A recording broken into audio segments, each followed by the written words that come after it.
The coffee shop near the naval base was packed with the usual morning crowd when Maya Rodriguez walked in, her worn backpack slung over her shoulder and exhaustion etched into every line of her face.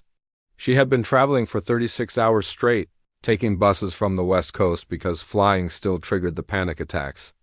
The barista smiled as she ordered, and Maya pulled out her wallet, her sleeve riding up to reveal an intricate tattoo on her forearm, a trident intertwined with poppies and a single date.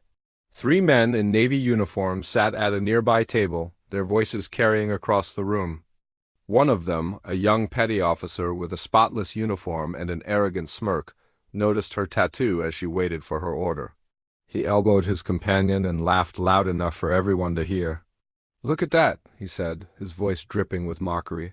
"Another wannabe with a sealed trident tattoo. Probably thinks it makes her look tough. I bet she bought it off Pinterest without even knowing what it means." His friends joined in the laughter. Maya's hand instinctively moved to cover her arm, but she stopped herself. She had learned long ago that some battles weren't worth fighting, especially not with strangers who would never understand. She collected her coffee and turned to find a seat, her limp barely noticeable to anyone who wasn't looking for it.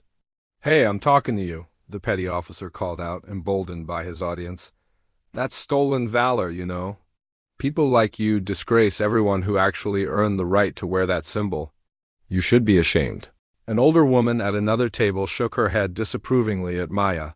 A businessman muttered something about respect.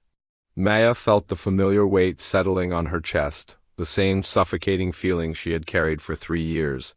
She opened her mouth to leave without responding when the door chimed behind her. The coffee shop went silent.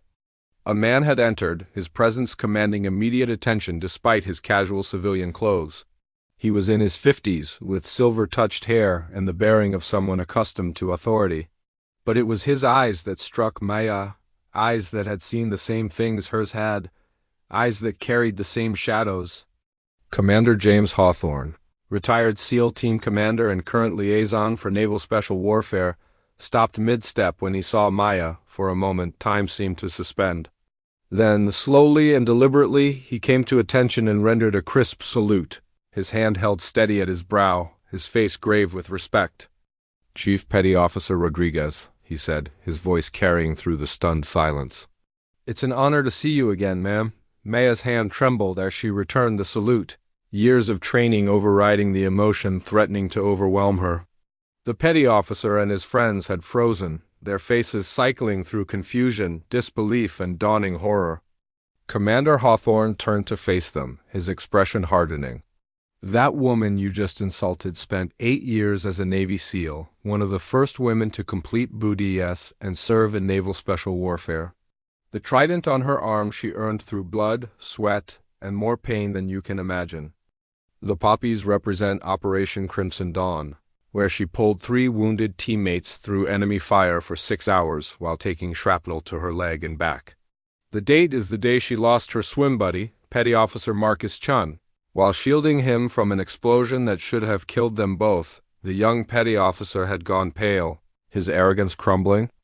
Around the coffee shop, people had set down their phones, their cups, their newspapers. Every eye was fixed on Maya, seeing her clearly for the first time. Hawthorne continued, his voice softer now but no less powerful. "Chief Rodriguez was medically retired after her injuries, awarded the Navy Cross for extraordinary heroism. She suffers from PTSD and a traumatic brain injury that makes flying difficult, which is why she takes buses across the country to attend the funerals and memorial services of fallen SEALs. She's traveled to 17 states this year alone, standing with families, honoring the fallen, asking for nothing in return." Maya felt tears burning behind her eyes, but she held them back. The commander stepped closer, his voice meant only for her now. "Marcus would be proud of you, Maya. We all are. You saved those men. You've saved so many since by refusing to let their memories fade." The petty officer stood abruptly, his chair scraping against the floor. He approached Maya, his face flushed with shame, and came to attention. "Chief Rodriguez, I apologize. There's no excuse for my ignorance or my disrespect. I was wrong." Maya looked at him, seeing past his embarrassment to something genuine underneath. She nodded slowly. "We all make mistakes, petty officer. What matters is what we learn from them." Those who serve, those who sacrifice, they don't all look the way you expect. Remember that. The barista brought over Maya's coffee, refusing payment. The older woman who had shaken her head earlier stood and embraced her, whispering an apology. One by one, people approached not for selfies or stories, but simply to say thank you, to acknowledge a debt they hadn't known they owed. Commander Hawthorne walked with Maya to a quiet table where they sat and talked about Marcus, about the teams, about the weight they both carried. Outside, the morning sun broke through the clouds, casting light through the window. Maya's hand rested on the table, her tattoo visible, no longer hidden. It was a mark of honor, of loss, of survival. It was hers, earned in ways that could never be bought or borrowed. And for the first time in a long time, she felt seen not for her wounds, but for her strength.